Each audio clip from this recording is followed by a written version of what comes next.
Hi friends, welcome back to our channel படித்ததில் பிடித்தது. இன்னைக்கு நம்ம சேனலில் பார்க்க போகிற வீடியோ எதை பற்றின்னு பார்த்தீங்கன்னா, இன்றைக்கி நம்ம ப்ரெக்னென்சி ட்ரை பண்ணிகிட்ருக்கிறவங்களுக்கு, அதுவும் இர்ரெகுலர் பீரியட்ஸோட ப்ரெக்னென்சி ட்ரை பண்ணிகிட்ருக்கிறவங்களுக்கு எப்படி சீக்கிரமாக உடனே கன்சீவ் ஆகிறதுக்கான ஒரு சூப்பரான ஒரு ட்ரிக்கை தான் இந்த வீடியோவில் நான் உங்ககிட்ட ஷேர் பண்ண போகிறேன்.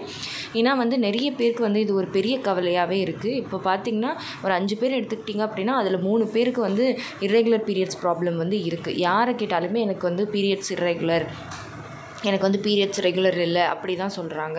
ஸோ அப்படி இருக்கும்போது அவங்க அடுத்து ஒரு மேரேஜ் ஆகிடுச்சு, ஒரு ப்ரெக்னென்சி அப்படின்னு பிளான் பண்ணும்போது இந்த இர்ரெகுலர் பீரியட்ஸ்னால நமக்கு கன்சீவ் ஆகலையோ, இர்ரெகுலர் பீரியட்ஸ்னால தான் நம்மளால் கன்சீவ் ஆக முடியலையோ, இர்ரெகுலர் பீரியட்ஸ் இருந்தால் நம்மளால் கன்சீவ் ஆகவே முடியாதோ அப்படின்னு ரொம்ப பயப்படுறாங்க. ஸோ இர்ரெகுலர் பீரியட்ஸ் இருந்தாலும் நம்ம சீக்கிரமாக கன்சீவ் ஆகிறதுக்கு, அதே மாதிரி கரெக்டாக அந்த ஓவுலேஷனை ட்ராக் பண்ணுறதுக்கு ஒரு சூப்பரான ட்ரிக்கை தான் இந்த வீடியோவில் நான் உங்ககிட்ட ஷேர் பண்ண போகிறேன்.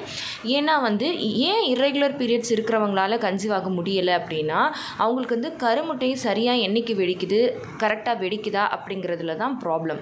ஸோ அது தெரியாததுனால தான் அவங்களால கருத்தரிக்க முடியலை. அப்போது இந்த கருமுட்டை வெடிக்கிறத நம்ம இர்ரெகுலர் பீரியட்ஸ் இருக்கிறவங்க எப்படி கால்குலேட் பண்ணலாம் அப்படின்னு பார்த்தீங்கன்னா, அதுக்கு ஒரு சூப்பரான ட்ரிக் இருக்குது. ஃபஸ்ட்டு பார்த்திங்கன்னா இர்ரெகுலர் பீரியட்ஸில் 2 டைப்ஸ் இருக்குது. ஒன்று என்ன அப்படின்னா, அதாவது மெடிசன் போட்டால் தான் எனக்கு பீரியட்ஸே ஆகும் அப்படின்னு. அப்படி இருக்கிறவங்க பார்த்திங்கன்னா நிச்சயமாக ஒரு ஃபாலிகுலர் ஸ்டடியோ இல்லை வேறு ஏதாவது ட்ரீட்மெண்ட்டோ இல்லை ஒரு ஓவுலேஷன் கிட் யூஸ் பண்ணியோ அந்த மாதிரி யூஸ் பண்ணால் மட்டும்தான் அவங்க கன்சீவ் ஆகிறதுக்கு கரெக்டாக அந்த ஓவுலேஷனை கண்டுபிடிக்க முடியும். இன்னொரு டைப் என்ன அப்படின்னு பார்த்திங்கன்னா, எனக்கு பீரியட்ஸ் டிலே ஆகும், லேட் ஆகும், ஆனால் தன்னால் வந்துடும், நேச்சுரலாகவே வந்துடும், ஆனால் தள்ளி தள்ளி வரும் அப்படின்றவங்க. ஸோ அப்படிப்பட்டவங்களுக்கு தான் நான் இன்றைக்கி உங்ககிட்ட ஷேர் பண்ண போகிறேன்.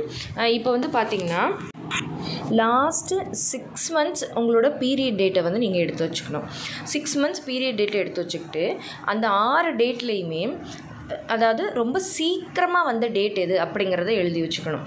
அதே மாதிரி ரொம்ப தள்ளி லேட்டாக வந்த டேஸ் எது, அதாவது டேட் இல்லை டேஸ் எழுதி வைக்கணும்.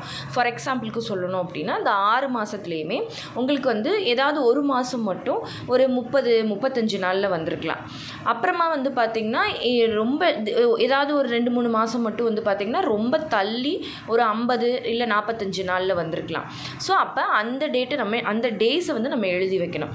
இப்போ பார்த்திங்கன்னா எனக்கு ரொம்ப சீக்கிரமாக ஒரு 35 நாள் இல்லைன்னா ஒரு 25 நாளில் வருது அப்படின்னா, 25 நாள்லேருந்து -14 அப்படின்னு பண்ணினோம்னா 11 வரும். அப்போது 11ஆவது நாள் உங்களுக்கு ஓவுலேஷன் நடக்கிறதுக்கு வாய்ப்பு இருக்குது. அதே மாதிரி எனக்கு ரொம்ப இது வரைக்கும் மேக்ஸிமம் 50 நாள் லேட் ஆகிருக்கு, அதுக்கு மேலே ஆகாது அப்படின்னா 50 - 14 அப்படிங்கிறத நம்ம பார்க்கணும். அப்போது 50 - 14 என்ன வரும்? 36 வரும். அப்போ உங்களுக்கு ரொம்ப சீக்கிரமாக வந்த டேஸ் 25 நாள், அதில் 14 மைனஸ் பண்ணால் 11 கிடைக்குது. ரொம்ப லேட்டாக வந்தது 50 நாளுக்கு மேலே அப்படின்றப்போ 50 - 14 36 கிடைக்குது. அப்போது உங்களுக்கு அந்த ஓவுலேஷன் எப்போ நடக்கும் அப்படின்னு பார்த்தீங்கன்னா, உங்களுக்கு பீரியட்ஸ் முடிஞ்ச 11ஆவது நாள்லேருந்து அந்த 36 நாளுக்குள்ளே தான் உங்களுக்கு அந்த ஓவுலேஷன் நடக்கும். அப்போது இது ரொம்ப லாங் பீரியட். இதை நம்ம எப்படி கண்டுபிடிக்கலாம் அப்படின்னா, அந்த 11ஆவது நாள்லேருந்து அந்த 36ஆவது நாளுக்குள்ளே எப்போ உங்களுக்கு இந்த எக் ஒயிட் சர்விக்கல் மியூக்கஸ் வருதோ அப்போலாம் நீங்கள் சேர்ந்துருந்தீங்க, ரெகுலராக டெய்லியோ இல்லை ஒரு நாள் விட்டு ஒரு நாளோ நீங்கள் சேர்ந்துருந்தீங்க அப்படின்னா உங்களால் ரொம்ப ஈஸியாகவே கருத்தரிக்க முடியும். அந்த ஓவுலேஷனை நீங்கள் மிஸ் பண்ணவே மாட்டீங்க. ஸோ அப்போ உங்களுக்கு சீக்கிரமாக கன்சீவ் ஆகிறதுக்கான சான்சஸ் நிறைய இருக்குது. ஸோ நீங்கள் ப்ரெக்னென்சி ட்ரை பண்ணுறீங்க அப்படின்னா இந்த ட்ரிக்கை கண்டிப்பாக ஃபாலோ பண்ணி பாருங்கள். அப்படியும் இல்லை எனக்கு கண்டுபிடிக்க தெரியல, எனக்கு எந்த சிம்டம்ஸுமே இருக்காது அப்படின்னா, நீங்கள் அந்த பீரியடுக்குள்ளே ஓவுலேஷன் கிட்டு வாங்கி நீங்கள் யூஸ் பண்ணி பார்த்தீங்க அப்படின்னாலும் உங்களால் உங்களோட ஓவுலேஷன் டேயை கண்டுபிடிக்கலாம்.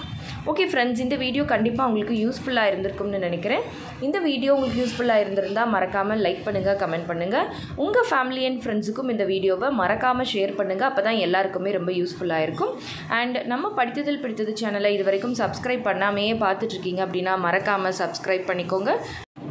பக்கத்தில் இருக்கிற பெல் ஐக்கானையும் சேர்த்து கிளிக் பண்ணி ஆல் கொடுத்து வச்சுருங்க. ஓகே ஃப்ரெண்ட்ஸ், பாய், தேங்க்யூ.